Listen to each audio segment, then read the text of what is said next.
আসসালামু আলাইকুম। আমি মোহাম্মদ আনিসুর রহমান আনিস। এইচএসসি 2024 সালের সকল বোর্ডের জন্য তথ্য ও যোগাযোগ প্রযুক্তির চূড়ান্ত সাজেশন প্রকাশ করছি। অধ্যায় 5 সম্ভাব্য মার্কস 25। প্রিয় শিক্ষার্থীরা, এখান থেকে 25 মার্ক প্লাস কোশ্চেন হবে।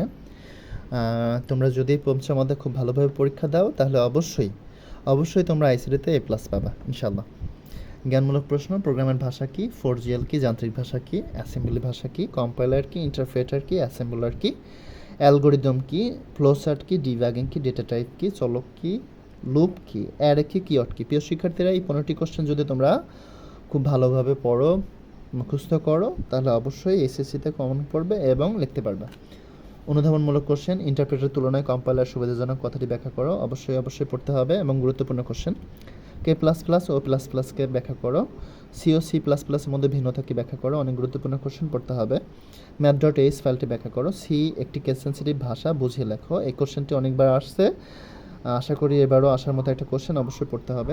সি প্রোগ্রামে মেইন ফাংশনের গুরুত্ব লেখো। Scanf, modulus D and N স্টেটমেন্টটি ব্যাখ্যা করো। প্রিয় শিক্ষার্থীদের, জ্ঞানমূলক এবং অনুধাবনমূলক কোশ্চেনগুলো পড়া থাকলে বা হুবহুব কমন থাকলে তাহলে অবশ্যই সৃজনশীলে অনেক বেশি মার্ক পাওয়া যায়। নমুনা প্রশ্ন সম্পর্কে যে প্রশ্নগুলো আমি নমুনা প্রশ্নে ধরছি, ইনশাল্লাহ এই ক্যাটাগরি কোশ্চেনই তোমাদের 2024 সালে সকল বোর্ডে থাকবে ইনশাল্লাহ। ঢাকা বোর্ড 2023, কুমিল্লা বোর্ড 2023 7 নম্বর এবং 8 নম্বর। প্রিয় শিক্ষার্থীদের, কুমিল্লা বোর্ড 2023 সালের 7 নম্বর এবং 8 নম্বর প্রশ্ন দুইটা গুরুত্বপূর্ণ। Sylhet board 2023 7 number 8 number, Dinajpur board 2023, Dhaka board 2019, Rajshahi board 2019, Dinajpur board 2019, Chittagong board 2019 6 number এবং 7 নম্বর। প্রিয় শিক্ষার্থীরা, আমি দীর্ঘ 8 বছর হলো তথ্য ও যোগাযোগ প্রযুক্তি প্রাইভেট পড়ায় থাকি।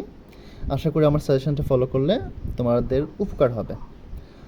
এবং আমি একদমই নতুন ইউটিউবে ভিডিও ছাড়লাম শুধু তোমাদের 2024 সালের জন্য। ভালো লাগলে অবশ্যই আমার চ্যানেলটি সাবস্ক্রাইব করো এবং পাশে থেকো। ভালো থেকো, ভালো করে পড়ো, যেহেতু একদিন মাত্র ছুটি, অবশ্যই সময়গুলোকে কাজে লাগাও। ভালো থাকো, সুস্থ থাকো। আসসালামু আলাইকুম।